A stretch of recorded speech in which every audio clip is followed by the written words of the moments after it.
Good afternoon, everyone. So, today the topic on hand is e-cigarettes. Let me start off with a question. Are you a smoker?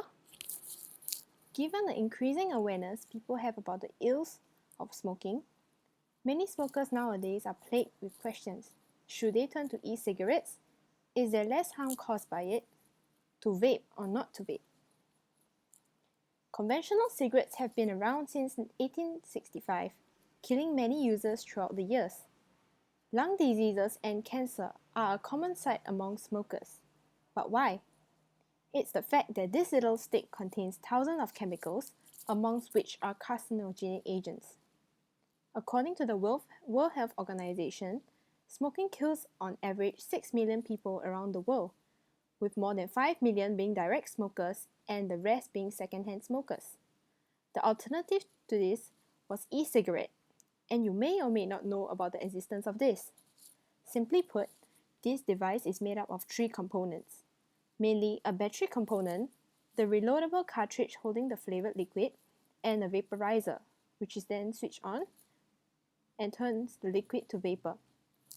What's unexpected is that the liquid comes in many different flavors, ranging from your familiar fruit and candies to more exotic alcoholic drinks like dandelion and burdock.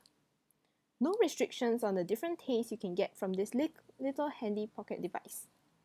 It can either look like a real cigarette or a pen, which won't attract judgmental looks from others from the stigma of smoking.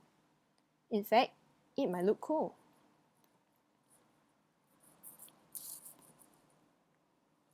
Now we go on to the pros and cons of vaping.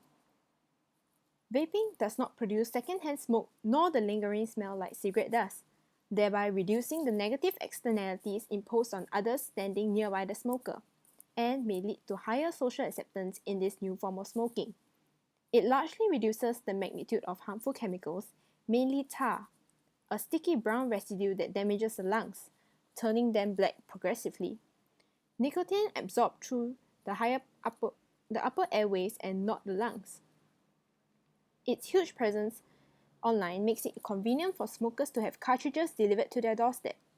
E-cigarettes can be sold at a lower cost than conventional cigarettes in metropolitan cities like Singapore, Hong Kong, and United States. Reduction in expenditure incentivizes smokers to switch from smoking to vaping. E-liquids are easily obtainable from stores and ordered in bulk online.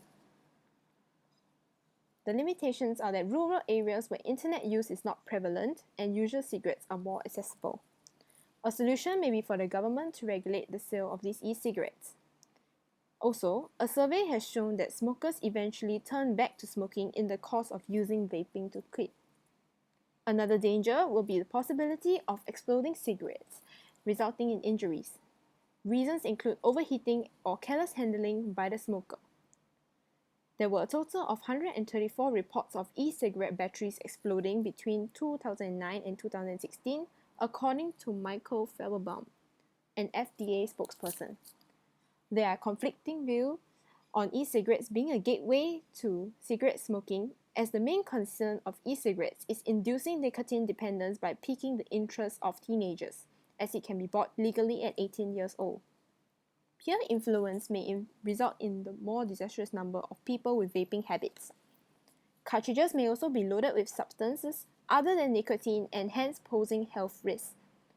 At higher temperatures due to prolonged vaping, an antifreeze and toxic colorless gas, formaldehyde, may be released from propylene glycol.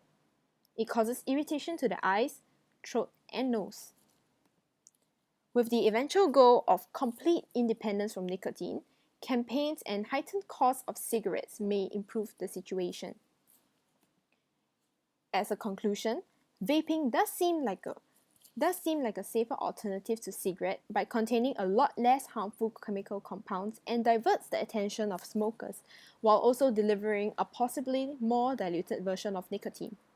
This serves as a viable approach to quitting smoking, but the concerns surrounding these new concepts explain the lack of affirmative yes being a definitely safe and useful alternative to cigarettes.